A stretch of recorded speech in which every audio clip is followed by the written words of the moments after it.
وہ اپنی مونچھوں کو تاؤ دیتا بڑی شان سے اپنی جیپ سے اترا تھا۔ پاؤں میں پہنی پشاوری چپل پر زمین سے کچھ گرد اڑ کر جم گئی تھی، مگر وہ شان بے نیازی سے اپنی سیاہ چادر کو جھٹکتا اپنے پنٹریوں کی فوج جو اس کے پیچھے گاڑی سے اتری تھی ان کے ساتھ چلنے لگا۔ خان جی چلیں، میں آپ کو دکھاتا ہوں کہ وہ بے غیرت انسان کہاں چھپ کے بیٹھا ہے۔ اسے نہیں معلوم کہ ہمارے خان سے غداری کی کیا سزا ہوتی ہے۔ اب تو اسے چوک پہ لٹکائیں گے۔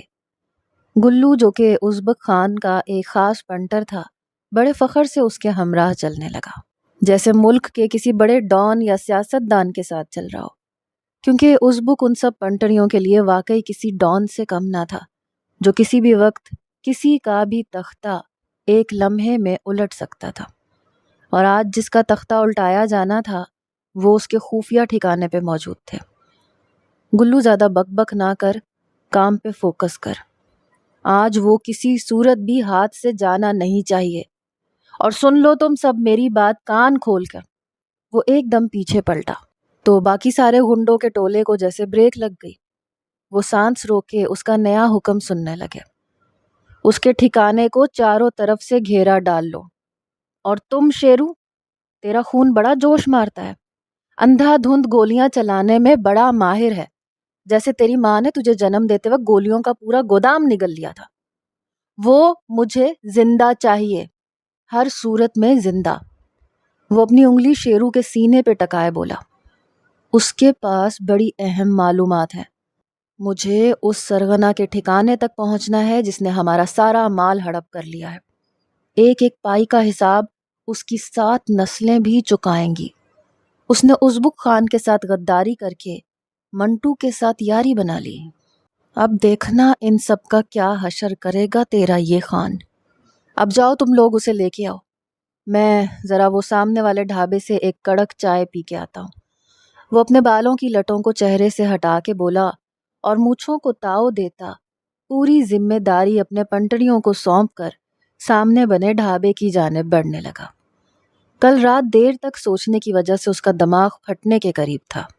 جب بھی اس کے کوئی خاص بندہ غداری کرتا تھا تو وہ ایسے ہی پاگل ہونے لگتا تھا کہ کب وہ اس کے سامنے آئے اور وہ پورا پسٹل اس کے سینے میں خالی کر دے۔ وہ کرسی پہ ٹانگ جمائے سامنے بنے اس خستہ حال عمارت کو دیکھنے لگا جہاں سے رحمتو پکڑ کر لایا جانا تھا۔ رحمت عرف رحمتو اس کا کافی پرانا اور خاص بندہ تھا، مگر وہ منٹو کے ساتھ جا ملا تھا، اور منٹو سے تو ازبک کی پرانی دشمنی چل رہی تھی، کیونکہ وہ جو بھی مال خفیہ راستے سے اپنے ٹھکانے پہ لانے کی کوشش کرتا، منٹو اس پہ دھاوا بول دیتا تھا یا اس کی مخبری کروا دیتا تھا۔ کئی بار تو ازبک بال بال بچا تھا اس کے شکنجے سے، مگر اس بار اس نے پلاننگ کی تھی کہ رحمتو کی مدد سے وہ منٹو کے خفیہ ٹھکانے پہ ضرور پہنچے گا۔ پرانا حساب کتاب چکانا تھا اس سے۔ ابھی تک سب کچھ ان کے کنٹرول میں ہے خان، آپ بے فکر ہو کے چائے کی چسکیاں بھریں۔ اس کے کان میں لگی وائرلیس ڈیوائس میں گلو کی آواز گونجی۔ وہ اسے بریفنگ دے رہا تھا، اور ازبک بڑے مزے سے کڑک چائے کے گھونٹ پی رہا تھا کہ اچانک وہاں پولیس موبائل کے سائرن بجے، اور ازبک کا دماغ بجلی کی طرح چلنے لگا۔ گلو، ابھی اپنی پوزیشن پہ ہی رہو، کسی بھی طرح کی پیش قدمی مت کرنا، اس کے باہر نکلنے کا انتظار کرو۔ وہ ایک دم سے دھاڑا۔ پولیس موبائل کی 2 گاڑیاں وہاں پر آ کر رکی۔ ازبک تھوڑا سا چوکنا ہو کے بیٹھ گیا، شاید یہ کسی اور مجرم کو پکڑنے کے لیے آئی ہوں گی، بھلا رحمتو کا ان سے کیا لینا دینا۔ وہ اپنی سوچوں میں جوڑ توڑ کرنے لگا۔ پولیس ان گاڑیوں سے نکل کر بلڈنگ کے اندر داخل ہو چکی تھی، مگر ان گاڑیوں کے پیچھے ایک سیاہ رنگ کی چمکتی گاڑی رکی، اور اس میں سے ایک 29-30 سال کی دوشیزہ چست لباس پہنے باہر نکلی۔ اس کے ایک ہاتھ میں پسٹل تھا، اور اس کی وردی پولیس والوں کی وردی سے مختلف تھی۔ یوں لگتا تھا جیسے وہ کسی انٹیلیجنس ایجنسی سے تعلق رکھتی ہو۔ ازبک نے چائے کا کپ سامنے میز پہ رکھ دیا۔ ایسا ہو نہیں سکتا تھا کہ وہ یہاں رحمتو کے لیے آئے ہوں یا ازبک کے لیے۔ وہ اپنے جرائم اپنے ذہن میں یاد کرنے لگا۔ اس کا کوئی بھی جرم ایسا نہیں تھا جو اسے پولیس کے ہتھے چڑھا دیتا، کیونکہ پولیس کے پاس کوئی بھی ثبوت نہیں تھا۔ اس کے خلاف اور نہ ہی اس کی شناخت تھی۔ گلو، جو میں نے کہا ہے وہی کرنا۔ پولیس نے بلڈنگ کو چاروں طرف سے گھیر لیا ہے۔ اپنے ہتھیار کہیں چھپا دو اور وہیں انتظار کرو۔ مجھے ساری صورتحال سے آگاہ کرتے رہنا کہ پولیس کس مقصد کے لیے بلڈنگ کے اندر داخل ہو رہی ہے۔ اور وہ ایک بار پھر سے اپنے منہ کے آگے ہتھیلی رکھ کے غرانے والے انداز میں بولا۔ گلو ایک دم چوکنا ہو گیا۔ آپ بے فکر رہیں خان صاحب، نہ مجرم کو ہاتھ سے جانے دیں گے، نہ ہی آپ پہ کوئی آنچ آنے دیں گے۔ وہ ایک دم سے ہیرو بننے والے انداز میں بولا۔ زیادہ بک بک مت کرو اور جو کہا ہے وہی کرو، اوور۔ اس نے کان میں موجود آلہ نکال کر جیب میں ڈال لیا۔ وہ کسی طریقے سے بھی کسی کو شک میں نہیں ڈالنا چاہتا تھا۔ ان سب کو اندر گئے ہوئے 5 منٹ ہی ہوئے تھے جب اس نے دوبارہ سے وہی آلہ کان میں فٹ کیا تو گلو کی آواز نکلی۔ خان صاحب، غضب ہو گیا، رحمتو ان کے ہتھے چڑھ گیا۔ وہ دبلی پتلی سی لڑکی اسی کمرے کے اندر داخل ہوئی ہے جس کے اندر رحمتو چھپا بیٹھا ہے۔ اب کیا کریں؟ گلو کی ساری ہیرو پنتی جھاگ کی طرح بیٹھ گئی اور وہ اپنے خان کے حکم کا انتظار کرنے لگا۔ اب پلان بی پہ کام کرو، فائر الارم بجا دو تاکہ جو بھی لوگ ہیں وہ بلڈنگ سے باہر آ جائیں۔ مگر پولیس چونکہ اندر ہی رہے گی کیونکہ وہ جانتے ہیں کہ یہ نکلی فائر الارم ہے، انہیں بس بھگانے کے لیے بجایا گیا ہے، اسی لیے ہم پلان سی پہ کام کریں گے۔ گلو نے ازبک کی ہدایت پر عمل کیا۔ تھوڑی دیر کے بعد فائر الارم کی آواز سنائی دینے لگی۔ سارے لوگ حواس باختہ سے بلڈنگ سے باہر نکلنے لگے، مگر پولیس کا کوئی بھی آدمی باہر نہیں نکلا تھا۔ گلو، اب ہمیں تیسرے پلان پہ عمل کرنا ہوگا۔ کسی بھی صورت رحمتو ان کے شکنجے میں نہیں آنا چاہیے ورنہ ہم بھی پکڑے جائیں گے۔ وہ سب کچھ اگل دے گا کمینہ۔ بلڈنگ کے اندر آنسو گیس بھر دو، خاص طور پہ اس کمرے کے اندر جہاں وہ موجود ہے۔ میں بھی آ رہا ہوں۔ کوئی غلطی مت کرنا ورنہ میری گولی کا اگلا نشانہ تمہارے سر پہ رکھا انگور نہیں بلکہ تمہاری کھوپڑی ہوگی، اور تم اچھی طرح جانتے ہو کہ میں کھوپڑی اڑانے میں کتنا ماہر ہوں۔ اوور۔ یہ کہتے ساتھ ہی ازبک خان نے کان سے وہ آلہ نکال کے اپنی جیب میں ڈال لیا اور اٹھ کھڑا ہوا۔ اپنی پسٹل کو جیب میں محسوس کیا۔ آج وہ کسی صورت اسے جانے نہیں دے گا۔ اپنی کالی چادر کو اچھی طرح سے چہرے پر لپیٹے وہ ماسک لگا چکا تھا تاکہ آنسو گیس کے اثر سے محفوظ رہے، اور پھر وہ بلڈنگ میں گھس گیا۔ ہر طرف دھواں سا پھیلنے لگا تھا۔ پولیس کے کچھ اہلکار بلڈنگ سے باہر نکل آئے تھے اور کچھ اندر بے ہوش ہو چکے تھے، کیونکہ شاید پولیس کو بھی اندازہ نہیں تھا کہ یہاں پہ کوئی پہلے سے ہی دھاوا بول چکا ہے۔ ازبک لمبے لمبے ڈگ بھرتا ہوا سیڑھیاں چڑھتا گیا اور مطلوبہ فلور پر آن پہنچا۔ جس کمرے سے سب سے زیادہ دھواں نکل رہا تھا یقیناً اسی کمرے میں رحمتو موجود تھا۔ وہ ایک دھاڑ سے دروازہ کھول کے اندر داخل ہو چکا تھا۔ اس کے بندوں نے اپنے چہروں پہ ماسک چڑھائے ہوئے تھے۔ ازبک نے اپنے ہاتھ اور آنکھوں سے مخصوص اشارے اور کوڈ ورڈز یوز کیے۔